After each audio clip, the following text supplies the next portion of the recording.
when I was born, I was one of the, I believe, blessed few, and I was born with 3. And when I was 21, I always felt there was a reason why I was born with multiple organs and wanted to be a kidney donor. And then when the opportunity did arise, it opened the door for me to fulfill something I believed I was born to do.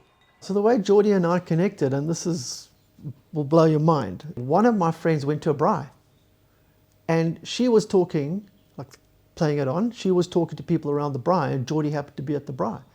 And she's like, geez, I've always wanted to donate a kidney or donate something to somebody. So the next day she called me.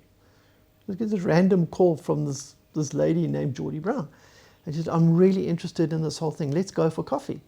So we went for coffee and we spoke about it, and it was great. And then we decided, let's go for the blood test, just to see.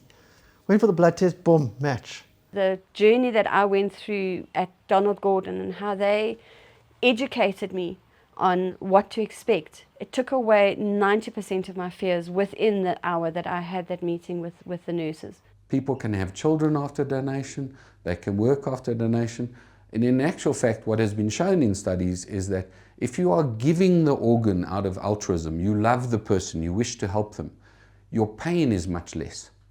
It's an interesting phenomenon. I had every test under the sun, from all the screenings. They had cancer screenings, they did psychological, psychiatric, they did everything. At least I knew I was healthy. One of the things that's very important for families and partners to understand is that it doesn't have to be like this forever. So good dialysis does help you, and organ replacement really helps you. The key to a successful transplant extends well beyond the procedure itself. It's around having an appropriately experienced multidisciplinary team that are all pushing in the same direction. Next minute I woke up, the transplant had been done. I was in the isolation ward in ICU. They put you in this glass fishbowl, and then right next to me was this hand going, hello! And she was in the normal ICU. He has become one of my dearest friends. I am so proud of him. I'm proud of the man that he has become. I look at how he's growing in his business, his beautiful wife, and my children and I are blessed to have Duncan in our lives. That's all I can say. Dialysis itself is actually quite wasteful. Okay, it generates a lot of plastic waste and it uses a lot of water.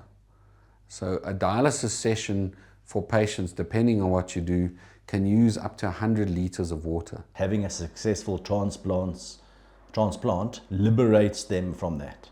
So they exchange that life of being chained to their dialysis facility to having a functional kidney. I think liberation is the correct word. Post-dialysis, once I got the kidney, it's literally overnight. When they put that kidney into your body, your whole body just goes pink, and it starts working instantly. The other thing I think is a lot of people are saying, why did you do it? You didn't know him. What did you get out of it? And for me, I paid it forward.